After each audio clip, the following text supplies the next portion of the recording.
എന്ന ദിവസം 97. ഇന്ന് വായിക്കുന്ന വചനഭാഗങ്ങൾ 1 സാമുവേലിൻ്റെ പുസ്തകത്തിൽ നിന്ന് അദ്ധ്യായം 3, 4, 5. സങ്കീർത്തനങ്ങൾ 150. സാമുവേലിൻ്റെ പുസ്തകത്തിൽ നിന്ന് അദ്ധ്യായം 3. സാമുവേലിനെ വിളിക്കുന്നു. ഏലിയുടെ സാന്നിധ്യത്തിൽ ബാലനായ സാമുവേൽ കർത്താവിന് ശുശ്രൂഷ ചെയ്തു പോന്നു. അക്കാലത്ത് കർത്താവിൻ്റെ അരുളപ്പാട് ചുരുക്കമായിട്ട് ലഭിച്ചിരുന്നുള്ളൂ. ദർശനങ്ങൾ വിരളമായിരുന്നു. ഏലി ഒരു ദിവസം തൻ്റെ മുറിയിൽ കിടക്കുകയായിരുന്നു. അവന് ഒന്നും കാണാൻ കഴിയാത്ത വിധം കാഴ്ച മങ്ങി തുടങ്ങിയിരുന്നു. ദൈവത്തിൻ്റെ മുൻപിലെ ദീപം അണഞ്ഞിരുന്നില്ല. സാമുവേൽ ദേവാലയത്തിൽ ദൈവത്തിൻ്റെ പേടകം സ്ഥിതി ചെയ്യുന്നതിനരികെ കിടക്കുകയായിരുന്നു. അപ്പോൾ കർത്താവ് സാമുവേലിനെ വിളിച്ചു. Samuel, Samuel. അവൻ വിളി കേട്ടു. ഞാൻ ഇതാ. അവൻ ഏലിയുടെ അടുക്കലേക്ക് ഓടി. അങ്ങെന്നെ വിളിച്ചല്ലോ, ഞാനിതാ വന്നിരിക്കുന്നു എന്ന് പറഞ്ഞു. ഏലി പറഞ്ഞു, ഞാൻ നിന്നെ വിളിച്ചില്ല, പോയി കിടന്നുകൊള്ളുക. അവൻ പോയി കിടന്നു. കർത്താവ് വീണ്ടും സാമുവേലിനെ വിളിച്ചു. സാമുവേൽ. അവൻ എഴുന്നേറ്റ് ഏലിയുടെ അടുക്കലേക്ക് ചെന്ന് പറഞ്ഞു, അങ്ങനെ വിളിച്ചല്ലോ, ഞാനിതാ വന്നിരിക്കുന്നു. ഏലി പറഞ്ഞു, മകനെ, നിന്നെ ഞാൻ വിളിച്ചില്ല, പോയി കിടന്നുകൊള്ളുക. കർത്താവാണ് വിളിച്ചതെന്ന് സാമുവേൽ അപ്പോഴും അറിഞ്ഞില്ല. കാരണം അതുവരെ കർത്താവിൻ്റെ ശബ്ദം അവന് വെളിവാക്കപ്പെട്ടിരുന്നില്ല.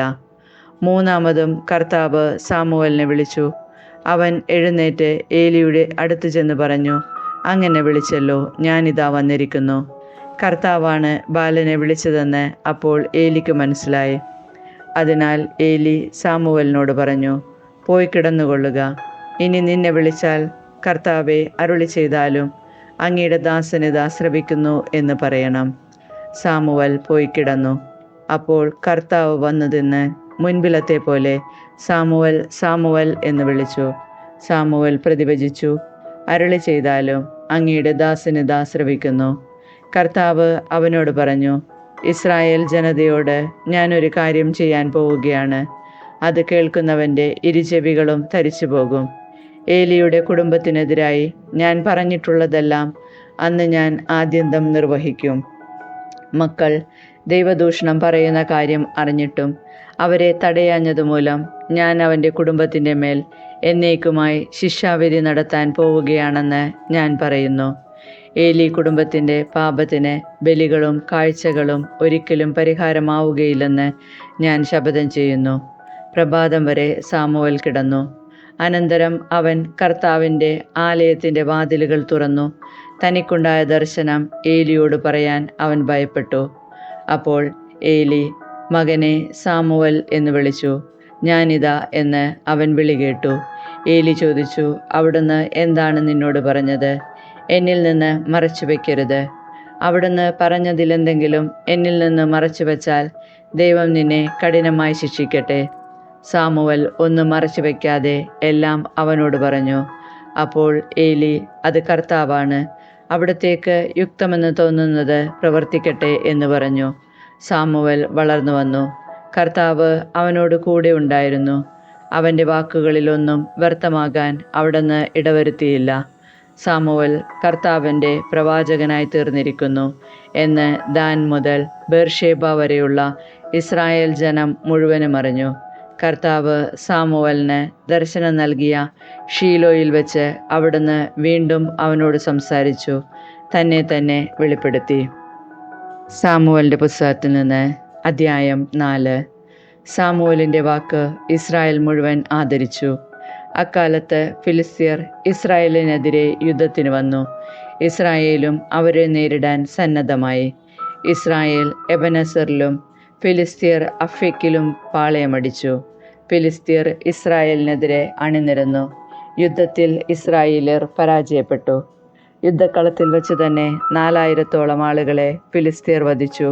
ശേഷിച്ചവർ പാളയത്തിൽ തിരിച്ചെത്തിയപ്പോൾ ഇസ്രായേലിലെ ശ്രേഷ്ഠന്മാർ പറഞ്ഞു, ഫിലിസ്ത്യർ ഇന്ന് നമ്മെ പരാജയപ്പെടുത്താൻ എന്തുകൊണ്ട് കർത്താവ് അനുവദിച്ചു? നമുക്ക് ഷീലോയിൽ നിന്ന് കർത്താവിൻ്റെ ഉടമ്പടിയുടെ പേടകം കൊണ്ടുവരാം. അവിടുന്ന് നമ്മുടെ മധ്യേ വന്ന് ശത്രുക്കളിൽ നിന്ന് നമ്മെ രക്ഷിക്കും. അങ്ങനെ അവർ ഷീലോയിലേക്ക് ആളയച്ച് കെരൂബുകളുടെ മേൽ എഴുന്നള്ളിയിരിക്കുന്ന സൈന്യങ്ങളെ കർത്താവിൻ്റെ ഉടമ്പടിയുടെ പേടകം കൊണ്ടുവന്നു. പേടകത്തോടൊപ്പം ഏലിയുടെ പുത്രന്മാരായ ഹോഫ്നിയും ഫിനെഹാസും ഉണ്ടായിരുന്നു. കർത്താവിൻ്റെ ഉടമ്പടിയുടെ പേടകം കൂടാരത്തിലെത്തിയപ്പോൾ ഇസ്രായേൽ മുഴുവൻ ആനന്ദം കൊണ്ട് ആർപ്പു വിളിച്ചു. അത് ഭൂമിയിലെങ്ങും പ്രതിധ്വനിച്ചു. വാഗ്ദാന പേടകം നഷ്ടപ്പെടുന്നു. ആ ശബ്ദം ഫിലിസ്തീർ കേട്ടു.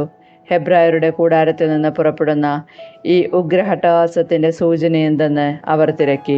കർത്താവിൻ്റെ പേടകം കൂടാരത്തിലെത്തിയെന്ന് അവർ മനസ്സിലാക്കി. അപ്പോൾ ഫിലിസ്തീർ ഭയചകിതരായി. അവർ പറഞ്ഞു, പാളയത്തിൽ ദേവന്മാർ എത്തിയിട്ടുണ്ട്. നമ്മൾ നശിച്ചു. മുൻപൊരിക്കലും ഇതുപോലെ സംഭവിച്ചിട്ടില്ല. ആ ദേവന്മാരുടെ ശക്തിയിൽ നിന്ന് ആർ നമ്മെ രക്ഷിക്കും? മരുഭൂമിയിൽ വെച്ച് നിരവധി ബാധകൾ കൊണ്ട് ഈജിപ്തുകാരെ ഞെരുക്കിയ ദേവന്മാരാണവർ. ഫിലിസ്ത്യരെ, നിങ്ങൾ ധീരതയോടും പൗരുഷത്തോടും കൂടെ യുദ്ധം ചെയ്യുവിൻ. അല്ലെങ്കിൽ ഹെബ്രായർ നമുക്ക് അടിമകളായിരുന്നത് പോലെ നാം അവർക്കടിമകളാകേണ്ടി വരും. അതുകൊണ്ട് പൗരുഷത്തോടെ പൊരുതുവിൻ. ഫിലിസ്ത്യർ യുദ്ധം ചെയ്തു. ഇസ്രായേൽ പരാജയപ്പെട്ട് കൂടാരത്തിലേക്ക് പലായനം ചെയ്തു. വലിയൊരു നരവേട്ട നടന്നു. 30,000 പടയാളികൾ നിലംപതിച്ചു. ദൈവത്തിൻ്റെ പേടകം ശത്രുക്കൾ കൈവശപ്പെടുത്തി. ഏലിയുടെ പുത്രന്മാരായ ഹോഫ്നിയും ഫിനെഹാസും വധിക്കപ്പെട്ടു. ബെഞ്ചമിൻ ഗോത്രജനായ ഒരാൾ അന്ന് തന്നെ യുദ്ധരംഗത്ത് നിന്നോടി ഷീലോയിലെത്തി. അവൻ വസ്ത്രം വലിച്ചു കീറുകയും തലയിൽ പൂഴി വിതറുകയും ചെയ്തിരുന്നു. അവൻ ഷീലോയിലെത്തുമ്പോൾ ഏലി വഴിയിലേക്ക് ഉറ്റുനോക്കിക്കൊണ്ട് പീഠത്തിൽ ഇരിക്കുകയായിരുന്നു. ദൈവത്തിൻ്റെ പേടകത്തെക്കുറിച്ച് ആകുലചിത്തനുമായിരുന്നു അവൻ. പട്ടണത്തിലെത്തി ദൂതൻ വാർത്ത അറിയിച്ചപ്പോൾ പട്ടണവാസികൾ മുറവിളി കൂട്ടി. ഏലി അത് കേട്ടു. എന്താണ് ഈ മുറവിളി?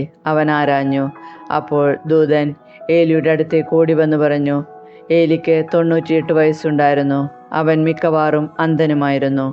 ദൂതൻ പറഞ്ഞു, ഞാൻ പടക്കളത്തിൽ നിന്ന് രക്ഷപ്പെട്ടോടിയെത്തിയതാണ്.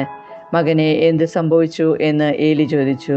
അവൻ പറഞ്ഞു, ഇസ്രായേൽ ഫിലിസ്തീനോട് തോറ്റോടി. ജനങ്ങളിൽ നല്ലൊരു ഭാഗം കൊല്ലപ്പെട്ടു. അത് ഭയങ്കരമായ ഒരു പരാജയമായിരുന്നു. കൂടാതെ അങ്ങയുടെ പുത്രന്മാരായ ഹോഫ്നിയും ഫിനെഹാസിനെയും അവർ വധിച്ചു. ദൈവത്തിൻ്റെ പേടകം അവർ കൈവശപ്പെടുത്തുകയും ചെയ്തു. ദൈവത്തിൻ്റെ പേടകം എന്ന് കേട്ടപ്പോൾ തന്നെ ഏലി വാതിൽപ്പടിക്കരികെയുള്ള പീഠത്തിൽ നിന്ന് പിറകോട്ട് മറിഞ്ഞു. വൃദ്ധനും ക്ഷീണിതനുമായ അവൻ കഴുത്തൊടിഞ്ഞ് മരിച്ചു. അവൻ 40 വർഷം ഇസ്രായേലിൽ ന്യായാധിപനായിരുന്നു. ഏലിയുടെ ഗർഭിണിയായ മരുമകൾക്ക്, ഫിനെഹാസിൻ്റെ ഭാര്യയ്ക്ക് പ്രസവ സമയം അടുത്തിരുന്നു. ദൈവത്തിൻ്റെ പേടകം ശത്രുക്കൾ പിടിച്ചെടുത്തെന്നും തൻ്റെ അമ്മായിയപ്പനും ഭർത്താവും മരിച്ചെന്നും കേട്ടപ്പോൾ പ്രസവവേദന ശക്തിപ്പെട്ട് അവൾ ഉടനെ പ്രസവിച്ചു. അവളെ പരിചരിച്ചിരുന്ന സ്ത്രീകൾ മരണാസന്നയായ അവളോട്, ഭയപ്പെടേണ്ട, നീ ഒരു ആൺകുട്ടിയെ പ്രസവിച്ചിരിക്കുന്നു എന്ന് പറഞ്ഞു. എന്നാൽ അവൾ അതിന് മറുപടി പറയുകയോ അവരെ ശ്രദ്ധിക്കുകയോ ചെയ്തില്ല. മഹത്വം ഇസ്രായേലിൽ നിന്ന് വിട്ടുപോയി എന്ന് പറഞ്ഞ് അവൾ തൻ്റെ കുഞ്ഞിന് ഇക്കാബോദ് എന്ന് പേരിട്ടു. കാരണം ദൈവത്തിൻ്റെ പേടകം പിടിക്കപ്പെടുകയും അവളുടെ അമ്മായിയപ്പനും ഭർത്താവും നഷ്ടപ്പെടുകയും ചെയ്തു. അവൾ വീണ്ടും പറഞ്ഞു, ദൈവത്തിൻ്റെ പേടകം പിടിക്കപ്പെട്ടതിനാൽ മഹത്വം ഇസ്രായേലിൽ നിന്ന് വിട്ടുപോയിരിക്കുന്നു. 1 സാമുവേലിൻ്റെ പുസ്തകത്തിൽ നിന്ന് അധ്യായം 5. പേടകം ഫിലിസ്തീയരുടെ ഇടയിൽ.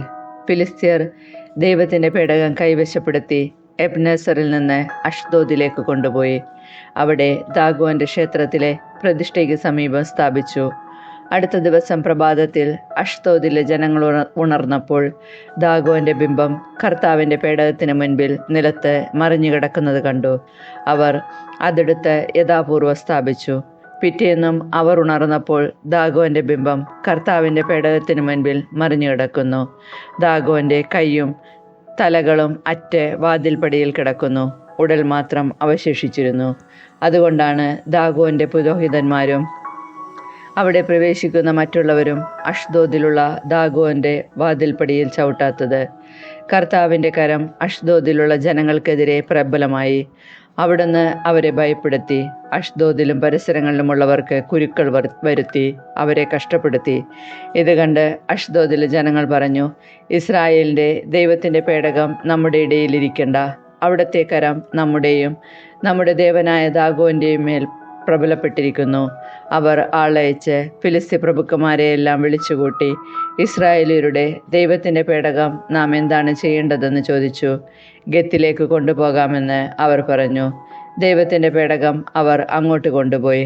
അവിടെ എത്തിയപ്പോൾ കർത്താവ് ആ നഗരത്തെയും ശിക്ഷിച്ചു. ജനങ്ങൾ സംഭ്രാന്തരായി. ആ ബാലവൃന്ദം ജനങ്ങളും കുരുക്കൾ മൂലം കഷ്ടപ്പെട്ടു.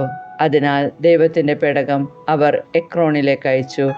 എന്നാൽ പേടകം എക്രോണിലെത്തിയപ്പോൾ തദ്ദേശവാസികൾ മുറവിളി കൂട്ടി, നമ്മെയും നമ്മുടെ ജനത്തെയും നശിപ്പിക്കാൻ ഇസ്രായേലിൻ്റെ ദൈവത്തിൻ്റെ പേടകം നമ്മുടെ അടുത്തേക്ക് കൊണ്ടുവന്നിരിക്കുന്നു. അവർ വീണ്ടും ഫിലിസ്ത്യ പ്രഭുക്കന്മാരെ വിളിച്ചുകൂട്ടി, ഇസ്രായേലരുടെ ദൈവത്തിൻ്റെ പേടകം വിട്ടുകൊടുക്കുക, നമ്മെയും നമ്മുടെ ജനത്തെയും നശിപ്പിക്കാതിരിക്കാൻ അത് തിരിച്ചയക്കുക എന്ന് പറഞ്ഞു. സംഭ്രാന്തി നഗരത്തെ മുഴുവൻ ബാധിച്ചു. കാരണം ദൈവം അവരെ കഠിനമായി ശിക്ഷിച്ചുകൊണ്ടിരുന്നു. മരിക്കാതെ അവശേഷിച്ചവരെ കുരുക്കൾ ബാധിച്ചു. നഗരവാസികളുടെ നിലവിളി ആകാശത്തിലേക്കുയർന്നു. സങ്കീർത്തനങ്ങൾ 150. സർവ്വജീവജാലങ്ങളും കർത്താവിനെ സ്തുതിക്കട്ടെ. കർത്താവിനെ സ്തുതിക്കുവിൻ. ദൈവത്തിൻ്റെ വിശുദ്ധ മന്ദിരത്തിൽ അവിടുത്തെ സ്തുതിക്കുവിൻ. പ്രതാപപൂർണമായ ആകാശവിധാനത്തിൽ അവിടുത്തെ സ്തുതിക്കുവിൻ. ശക്തമായ പ്രവൃത്തികളെ പ്രതി അവിടുത്തെ സ്തുതിക്കുവിൻ. അവിടുത്തെ മഹാതിശയത്തിന് ചേർന്ന വിധം അവിടുത്തെ സ്തുതിക്കുവിൻ. കാഹളനാദത്തോടെ അവിടുത്തെ സ്തുതിക്കുവിൻ. വീണയും കിന്നരവും മീട്ടി അവിടുത്തെ സ്തുതിക്കുവിൻ. തപ്പുകൊട്ടിയും നൃത്തമാടിയും അവിടുത്തെ സ്തുതിക്കുവിൻ. തന്ത്രികളും കുഴലുകളും കൊണ്ട് അവിടുത്തെ സ്തുതിക്കുവിൻ. കൈത്താളം കൊട്ടി അവിടുത്തെ സ്തുതിക്കുവിൻ. ഉച്ചത്തിൽ മുഴങ്ങുന്ന കൈത്താളം കൊട്ടി അവിടുത്തെ സ്തുതിക്കുവിൻ. സർവ്വജീവജാലങ്ങളും കർത്താവിനെ സ്തുതിക്കട്ടെ. കർത്താവിന് സ്തുതിക്കുവിൻ.